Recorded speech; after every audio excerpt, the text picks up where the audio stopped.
बहुत समय पहले कैलाश पर्वत पर माता पार्वती निवास करती थी। एक दिन माता पार्वती स्नान करने की इच्छा से तैयार हुई, परंतु उन्होंने चाहा कि स्नान करते समय कोई अंदर न आए। स्नान के लिए उन्होंने अपने शरीर से निकली उपटन, हल्दी और चंदन के लेप की मैल को एकत्रित करके एक सुंदर बालक की प्रतिमा बनाई। फिर उसमें प्राण फूंककर उसे जीवित कर दिया। यही बालक गणेश कहलाए। पार्वती ने प्रेमपूर्वक गणेश जी को कहा, बेटा, मैं स्नान करने जा रही हूं। जब तक मैं बाहर न आऊं, किसी को भी अंदर मत आने देना।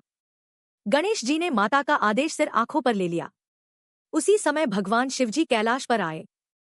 वे अपनी पत्नी पार्वती से मिलना चाहते थे, लेकिन द्वार पर खड़े गणेश जी ने उन्हें रोका और कहा, माता स्नान कर रही हैं। आपने अंदर जाना है तो मुझे अनुमति नहीं है। शिवजी यह देखकर आश्चर्यचकित हुए कि यह बालक कौन है जो उन्हें ही रोक रहा है।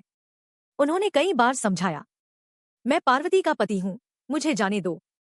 पर गणेश जी माता के आदेश को सर्वोपरि मानते हुए अडिग खड़े रहे। उन्होंने किसी भी हाल में द्वार न खोलने की प्रतिज्ञा कर ली। जब गणेश जी पीछे हटने को तैयार नहीं हुए तो शिवजी का क्रोध भड़क उठा। उन्होंने अपने गणों को आदेश दिया कि इस बालक को हटाओ, परंतु गणेश जी ने सभी गणों को अकेले ही परास्त कर दिया। अंततः शिवजी स्वयं युद्ध में उतर आए।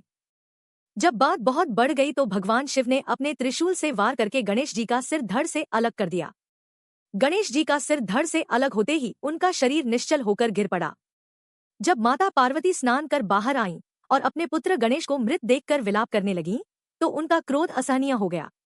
उन्होंने दुर्गा और काली का भयानक रूप धारण कर लिया और ब्रह्मांड को नष्ट करने की तैयारी करने लगी। उन्होंने देवताओं से कहा, यदि मेरे पुत्र को पुनर्जीवित न किया गया तो मैं सृष्टि का विनाश कर दूंगी। देवता भयभीत होकर भगवान शिव और विष्णु से सहायता की प्रार्थना करने लगे।